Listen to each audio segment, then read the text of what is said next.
Darren Holt, the new vice president of operations, had been on the job less than 8 weeks, but he already walked like he was the center of the universe. That morning, he wore a suit as expensive as his arrogance. His voice always seemed to boom more than anyone else required. And he looked at me with hostility. At exactly 9:12 in the morning, he leaned across the conference table and slid a piece of paper toward me as if it contained the keys to the kingdom. It didn't. The number printed in bold at the bottom was $50. Not per week, not per month. A raise of $50 per year. 16 years of midnight deployments, emergency rollbacks, lost weekends, and 2 hospital trips for stress-related chest pain, all reduced to the cost of a bad dinner in downtown Chicago.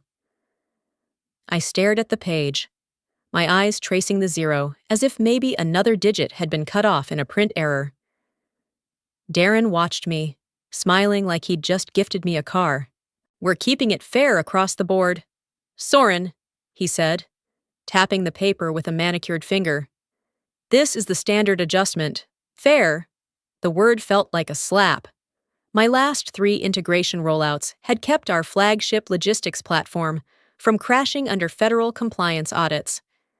I had held the system together with code, caffeine, and sheer will while executives like Darren cashed their bonuses. And now, I was supposed to nod gratefully at $50. I raised an eyebrow instead. "Is this final?" He leaned back, folding his arms across his broad chest like he'd been waiting for that line. "Okay, if you're not happy, the door is over there." The room went silent, except for the faint hum of the ventilation system. My pulse should have spiked, but it didn't. It steadied. The air sharpened, each detail locking into focus the gleam of the brushed metal light fixture above us, the faint scuff on the glass wall where a chair had bumped last week, Darren's reflection smirking back at me. I didn't argue. I didn't beg. I didn't throw the contract in his face, though the temptation burned hot in my hands. Instead, I slid the paper back across the table, stood, and adjusted my blazer. "Understood. Let me ask you something. Have you ever felt invisible after years of giving everything, if you have? I want to hear it. By the way, where are you watching? Like and subscribe for more interesting things." For the briefest second, I saw confusion flash across his face, quickly replaced with that smug tilt of the lips. He thought he'd won. He thought this was the climax. But Darren Holt had just made the most expensive mistake of his career, and he didn't even know it yet. I walked out of that office without looking back. My heels struck the polished floor in quick, deliberate beats, a sound that echoed like the tick of a countdown clock. Rage wasn't what moved me forward, it was calculation. Darren believed he'd dismissed dead weight. What he'd really done was cut the final thread, holding his shiny empire together. And I was done holding it. The door closed behind me with a soft click, and the weight of 16 years shrank into that sound. I didn't look back. Looking back was for people who needed permission to leave. My steps carried me through the glass corridor like a soldier walking off a battlefield. Head high, pulse steady, jaw locked. At my desk, I began the ritual. Not tears, not panic, just motions. Clearing the personal from the professional. The framed photo of my niece's graduation. The travel mug from an industry conference where I'd once been asked to present on scalable integration. A stack of sticky notes with code fragments scribbled at 2 in the morning. Piece by piece, the artifacts of a life inside these walls slipped into a cardboard box that HR would later pretend was dignity. People watched. Of course, they always do. Some with curiosity, others with quiet sympathy, and still others with relief it wasn't their turn. Eyes darted away when I met them, the same way drivers pretend not to notice a car stranded on the side of the highway. One junior engineer whispered to another, and I caught a phrase that tasted like rust in the air. She couldn't adapt. I kept my expression smooth, but every syllable landed like a hammer. They didn't see that the only reason they still had jobs was because I had adapted. Over and over again, building bridges between systems that would have collapsed years ago. HR arrived 20 minutes later with a packet in hand. eager to walk me through their tired choreography. "We'll need your badge, your laptop, your keys." The voice belonged to a woman I'd seen 100 times but never spoken to outside compliance meetings. She recited the checklist like it was a nursery rhyme, detached and almost bored. I handed her each item without resistance. The laptop was still logged in, the Slack window still open, the architecture diagrams sitting unsaved in a shared folder. Nobody asked questions. Nobody checked twice. As the HR rep escorted me to the exit, Darren strutted through the bullpen like a man who'd slain a dragon. He made a point of speaking loudly to a cluster of developers. Dead weight gone. Time to run leaner, faster, more agile. They nodded. Some out of fear. Others because agreeing was easier than thinking. I reached the lobby, paused long enough to take one last look at the massive server display mounted on the wall. Green lights blinked in neat rows. Steady and loyal. I had built that display. I had named those nodes. One of them, Kismet, flickered yellow for a second before settling back to green, almost like it knew what was coming. When the glass doors swung shut behind me, I carried nothing but a box, a clean resignation note in the system, and the kind of silence that carries its own weight. Darren thought he had humiliated me. HR thought they had offboarded me. The truth was simpler. They had just severed themselves from the only person holding the pulse of a $67 million platform, and I didn't need to lift a finger. All I had to do was wait. By the time the revolving doors spun me out into the cold Chicago air, I knew exactly what Darren and his team would ignore next, because they already had. Months earlier, I'd stood in a cramped risk assessment room with a projector humming behind me, walking executives through slides they barely glanced at. The title had been blunt, almost confrontational, single point of failure licensing core. I had warned them. I showed how credentials were centralized under my root access, how every fallback script branched through a chain that depended on my dual-factor devices. I explained why redundancy had to be distributed across teams, why the heartbeat needed more than one owner. Darren wasn't in that meeting, he hadn't joined yet, but the old CTO had been. He clicked his pen, checked his watch, and finally said, "We'll revisit this post-launch." Post-launch never came. The slides were filed away into a forgotten SharePoint folder labeled low priority. Walking across the plaza now, cardboard box under my arm. I could almost hear their voices brushing me off. "We don't have the budget for that right now. It's stable, isn't it? We'll fix it later." Later never comes in companies like this. Later is the coffin you build while pretending to save money. Inside the office, Darren was probably still riding the high of cutting me loose. He'd call it streamlining. He'd say the team could move faster without legacy clutter. But integration wasn't clutter. It was oxygen. And the irony was brutal. He had just cut off his own air supply. The warning signs would start quietly. They always do. A delayed login in Toronto. A failed invoice sync in Denver. A timeout in Munich. Someone on Tier 1 support would chalk it up to a Chrome extension. Tier 2 would escalate it without context. By the time Darren heard about it, the room would already smell of smoke. And when they opened my transition folder, the one I had politely flagged in my final email, they'd roll their eyes. They'd see critical written in all caps, assume it was ego, and click away. They wouldn't read the line that mattered: root certs tied to lane. 2-factor devices required. Reassign before September. In their arrogance, they thought infrastructure ran on optimism and PowerPoints. But systems don't run on hope. They run on hands that know where every buried wire is hidden. Every script chained to another. I didn't need to sabotage a thing. My fingerprints were already woven into the architecture. All I had done was walk away. And sometimes, walking away is the loudest warning of all. It didn't take long for the first cracks to show. By Thursday evening, less than 3 days after I'd walked out, a Canadian client flagged a strange login delay. Nothing catastrophic. Just a few extra seconds hanging on the authentication screen. The kind of thing most executives dismiss with a shrug. Support agents followed their script. Clear your cache. Disable browser extensions. Try again in incognito mode. The client complied. The error persisted. and the ticket escalated. On the internal chat, a junior engineer tagged it low priority and moved on. By Friday morning, the smoke was spreading. 15 tickets had piled up overnight, scattered across time zones, timeout errors, invoice syncs, missing timestamps, a glitch in the analytics dashboard where numbers wouldn't render at all. At first glance, none of it seemed related. That's how these failures hide themselves like loose threads on a sweater. Harmless until someone keeps pulling. The DevOps channel lit up with theories. Some blamed the recent vendor update from Cardian Systems. Others muttered about DNS propagation or an AWS hiccup.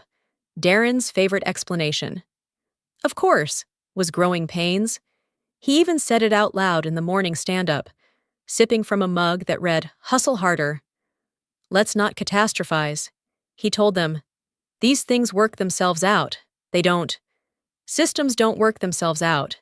They rot from the inside until someone notices the smell." By noon, clients in Europe began reporting license expirations with wrong dates, forcing users out mid-session.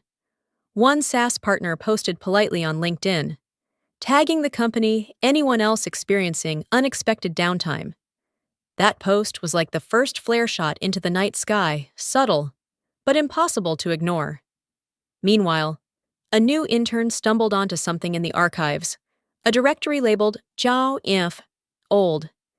Inside was a script marked L Control Sys, last modified by me months ago. He dropped a message in the support thread. "Does anyone know what this is?" The room went quiet. Replies trickled in. "Probably legacy junk. Delete it if it's not documented." Nobody dared admit they didn't understand the file. Nobody asked me because, of course, I wasn't there. And so the grenade sat untouched, pin half pulled, waiting for gravity to finish the job. I had warned them, in writing, in meetings, in red highlighted risk assessments, but warnings mean nothing to people who think silence equals safety. Darren strutted through the bullpen that afternoon, flashing his teeth and telling the team to keep momentum. He didn't notice the smoke curling under the door. I did, from a distance. I could see it already. What started as a hiccup was becoming a heartbeat out of rhythm. And when the heart falters, the body doesn't last long. How would you feel if it were you ignored, dismissed, and then watching the cracks spread without lifting a finger? Drop your thoughts in the comments and follow the story till the end. By the time the weekend began, the smoke had turned into sparks. What started as isolated complaints now stretched across 3 continents. Users in Berlin reported license expirations flashing the wrong year, forcing them to restart mid-shift. A logistics client in Dallas emailed that their supervisors couldn't authenticate into the dashboard. By Friday night, customer service inboxes were bloated with messages marked urgent. Inside the office, the DevOps thread read like a slow-motion car crash. Check webhook dependencies, patch Rudy's hotfix, maybe DNS again. No one connected the dots, because connecting them would mean admitting the system was unraveling at its core. On LinkedIn, the whispers turned public. A mid-tier SaaS partner posted a screenshot of a failed session, tagging the company with the line "growing pains," or something more serious. Dozens of clients liked it. A few even commented. Every reaction was a tiny fracture in the company's reputation. Darren, of course, waved it all away. He called a quick stand-up that Friday afternoon, clapped his hands like a coach before a game, and said, "Team, glitches happen. What matters is resilience. Keep pushing forward." His voice was strong, but sweat marked the collar of his shirt. Behind him, engineers kept their heads down, fingers frozen over keyboards, afraid to admit nothing was being fixed. That was when the intern spoke again, the same kid who'd uncovered the L Control Sys file in the archives. He posted another message in the support channel. "Are we sure this script isn't connected to licensing? It keeps referencing validation nodes." Silence. Nobody wanted to answer. Not because they knew, but because they didn't. The truth was simple. I had been the only one who truly understood the loop. And now I was gone. By late evening, the European clients escalated. Their legal teams sent notices about downtime, citing specific clauses in their contracts. Support agents were instructed to hold the line and avoid technical details. But contracts don't care about excuses. They care about uptime percentages. And the numbers were bleeding red. Saturday morning brought no relief. An entire cluster in Asia failed validation at once, knocking hundreds of users offline. QA couldn't reproduce the bug because staging environments didn't carry live credentials. Developers searched for workarounds. But every path led back to the same place, the missing root chain. The one tied to my devices. The one I had warned them about. And through it all, Darren kept smiling. He sent out an internal memo calling the situation temporary turbulence and reminding the staff to trust the process. But processes don't save broken systems. People do. And the person they needed was already gone. From the outside, it looked like a company weathering a few bumps. Inside, it was a forest catching fire, one dry branch at a time. The blaze hadn't reached the skyline yet, but the embers were glowing, and the wind was picking up. And everyone knows what happens when sparks finally find oxygen. Monday dawned like a storm front no one wanted to see coming. At 8:06 a.m., the first alarms screamed through the support channels. A healthcare client in Massachusetts reported that their analytics dashboard refused to load.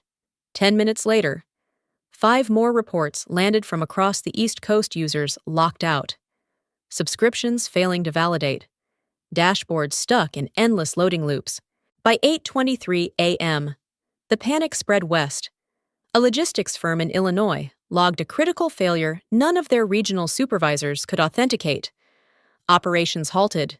Trucks idled. By 8:40 a.m., the entire West Coast was joining the chorus.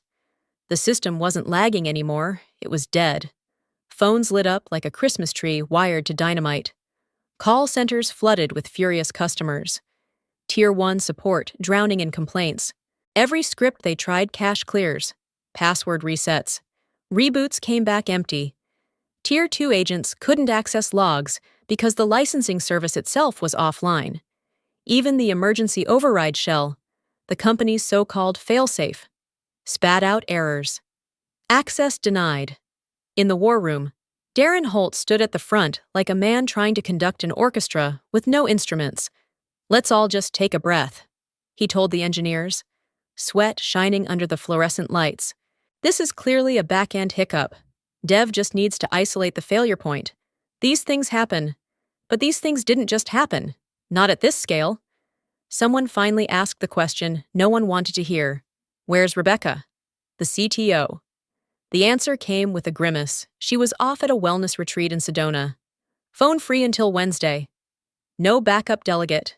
No chain of command. Just silence. By 9 o'clock. The war room was packed wall to wall. Monitors displayed error screens like tombstones. Engineers hammered keyboards. Their code rejected at every turn. Tokens expired. Fallback nodes refused to boot. Even the internal alert system, meant to ping teams in emergencies, had failed because it was chained to the same infrastructure module I had built 5 years earlier. On the client side, the anger turned public. Screenshots of blank dashboards appeared on Twitter, LinkedIn, even Reddit. One enterprise partner posted catastrophic vendor failure. Clients beware. The words burned hotter than any error message. Meanwhile, Darren kept repeating his mantra, "Let's not catastrophize." His voice cracked each time, but he clung to the phrase like a flotation device in open water. The engineers weren't fooled. They had stopped looking at him hours ago, by noon. The flagship platform, a system valued at $67 million, was officially non-operational. Entire teams at client companies couldn't access projects, billing cycles, or compliance reports. Contracts guaranteed 99.9% uptime. That morning, the number wasn't even 20%. The forest fire had finally breached the skyline. What began as whispers in support tickets was now a public inferno. And Darren, he stood in the middle of it all, still insisting it was just a glitch. While the building burned down around him, by 7:15 a.m. Central Time, the crisis had reached the executive floor. The war room doors swung open, and CFO Margaret Delaney entered like a judge called to preside over an execution. She wasn't tall, but the weight of her presence made the engineers sit straighter, reading glasses perched on her nose, tablet tucked under one arm. She didn't waste a second on greetings. "Talk!" she snapped, dropping the tablet onto the table with a thud that silenced the room. Darren cleared his throat, trying to summon his boardroom confidence. "We're experiencing unexpected downtime," he began, his voice wobbling. "License validation issues. But our dev team is in English." Margaret cut him off. Her tone was razor sharp. "Are clients locked out or not, Marcus?" A lead developer who hadn't slept in 24 hours spoke up, his voice hoarse. "Yes, license server is offline. External validation can't handshake. Internal chain rejects tokens." Margaret's gaze narrowed. "Who has access?" The silence that followed was suffocating. Engineers shifted in their seats, avoiding eye contact. "Finally," a systems admin named Brianna whispered. "It was built by Soren Lane. She didn't complete a full credential transfer before she left." Margaret leaned back slowly, folding her arms. "You thought that was temporary?" Rick Darren tried to jump in, his voice rising too high, too fast. "Legacy infrastructure, centralization. We're already building out redundancy. Stop," Margaret said, raising one hand. The room froze. "Is Soren Lane's name still in the system?" A junior developer scrambled to type commands into the console, his screen mirrored to the wall display. The green text scrolled, then froze on one line, locked. "Last edit 5 months ago. Reset protocol dual token 2FA. Device required unavailable." The words hung in the air like a verdict. Someone exhaled so hard it sounded like a tire deflating. Margaret's voice dropped, quieter but lethal. "So there's no reset protocol without her tokens." Anna, the security lead, nodded reluctantly. "It was built for maximum security. No overrides. Dual auth required physical presence." Darren let out a nervous laugh that cracked halfway through. She didn't. She wouldn't look like someone who could do this. Margaret turned her head so sharply, her earrings clinked. Do what? Darren build a system that works, or refuse to be treated like she didn't matter. Her glare burned through him until he shrank into his chair. The room fell silent, except for the useless hum of dead machines. Every eye fixed on the wall monitor, where Soren's name glowed like a ghost carved into the system's bones. Margaret stood, smoothing her blazer. "Get legal, now. Start calculating breach exposure." She paused at the doorway, her voice dropping to a growl. "And find her." Then she left, heels clicking like the tick of a countdown clock. The silence that followed Margaret's departure was heavier than the outage itself. No one moved for a long moment, as if her command had frozen the entire room. Then, almost reluctantly, the engineers turned back to their keyboards, combing through directories and documentation like divers searching a wreck for survivors. It was Jeremy, a junior sysadmin, still using a Dragon mousepad, who stumbled onto the file, buried deep in the Notion archive, untouched for months. The report blinked back at him like a flare from the past. Its title was simple and brutal: Risk Assessment, Single Point of Failure, dated 6 months earlier, authored by Soren Lane. Jeremy's throat tightened as he read aloud. "System is too centralized under my root credentials. Needs redundancy before Q3. Recommend credential handoff or key splitting strategy with multi-org override protocols. Risk level unacceptable. Timeline urgent." The word urgent had been underlined twice. The room went still. The only sound, the low hum of servers struggling to breathe. Jeremy scrolled further. At the bottom of the report was one final line, written with the precision of someone who had already imagined this very day: "If I leave without transition, recovery will be extremely difficult. Please address by May." No one said a word. No one had to. They all understood what it meant. She hadn't sabotaged them. She had warned them clearly, formally, in writing, and they had ignored it. Darren cleared his throat, desperate to regain control. Okay, that sounds serious, but maybe we can spin it. Frame this as a legacy tech issue. Or a third-party dependency. Clients won't stop talking. Margaret's voice cut across the room through the intercom. She was patched in from her office now, voice clipped and icy. Legal is on the line with Novks. They want proof we had a backup plan. We didn't, until I say otherwise. No one speaks outside this room unless it's an apology or a resignation. The line went dead. The weight of her words settled like lead. Engineers avoided each other's eyes, guilt sinking in as fast as the outage spread. They had laughed off her critical folder, rolled their eyes at her warnings, let Darren call her deadweight, and now the bill had come due. Jeremy shut the file, his hands trembling. She gave us everything we needed. He muttered, "We just didn't read it." Across the room? Darren's face drained of color. He had mocked her in meetings, told the team she couldn't adapt, called her a relic, and now her name wasn't just etched into the codebase, it was engraved into the company's tombstone. The truth wasn't that Soren Lane had broken the system.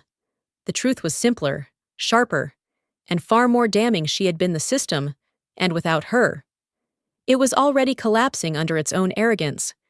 Word spread faster than Slack. By mid-morning, whispers hissed through the building like static. Daniel Greer is back. The founder of Nexora Systems didn't announce his return.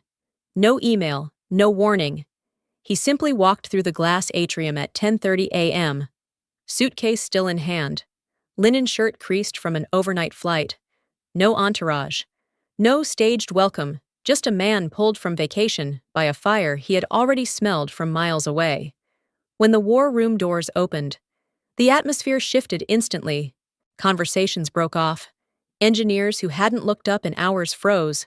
Even legal went silent. Daniel set his suitcase by the table, scanned the chaos on the monitors, and fixed his eyes on Darren. His voice was soft, surgical. "Where's Soren's transition memo?" The room stiffened. On the wall display, Jeremy still had the risk assessment open, the title glowing like accusation, single point of failure, licensing core. Daniel's gaze returned to Darren. "Where is it?" Darren faltered. "HR handled that. There was a folder. She didn't. Who signed her offboarding?" Daniel cut in. Silence. Then Darren shifted uneasily. "I did. It was my call." Daniel nodded once. Slow, deliberate. "You fired the woman who built the licensing server." Darren scrambled. She was resistant. Legacy mindset. "We needed to be agile." To Daniel sliced through his defense. "She didn't leave us broken. Darren. We were already broken. She just stopped holding us together." The sentence cracked through the room like a gavel. Engineers exchanged looks, shame flickering across their faces. Junior staff sat rigid, heads bowed, as if afraid the air itself might ignite. Daniel turned toward legal. "Exposure Priya, the associate counsel." Steadied her glasses. 12.4 million in immediate refunds. Long-term damage to client trust is incalculable. Daniel exhaled, measured, then looked back at Darren. "You told this team she was deadweight, didn't you?" Darren stammered. I didn't mean." "And how much has this so-called dead weight cost us in 48 hours? Silence did the math for him. Daniel's tone hardened. Cold as glass. "You're done." Darren blinked. "You're firing me." "No," Daniel said. "I'm removing you. Firing implies dignity. You don't get that. You get escorted out while they all watch because that's what you earned." Mocking brilliance while building on her back. Security moved in. Darren's protest about principle and optics evaporated into the hum of servers. For the first time in days, the room breathed. Daniel turned back to the glowing monitor. Soren's name stamped at the bottom of the locked credential chain, without looking away. He spoke to Margaret beside him. "Find her," he said quietly. "And this time, pay her." The email arrived just before dawn, timestamped 5:14 a.m. It slid into the executive inboxes with no fanfare, no subject line screaming for attention. It simply read, Consultant Offer, Soren Lane. Inside was not a plea, not a rant, not a demand for justice. It was a clean proposal drafted by a boutique law firm out of New York. Soren would assist in the safe restoration of Nexora's licensing infrastructure, but on her terms. Full indemnity against any misconduct claims. A consulting fee of $1,500 per hour, billed in 15-minute increments. And, most striking, a written retraction of every statement labeling her incompetent, obsolete, or non-essential. Daniel read the email twice.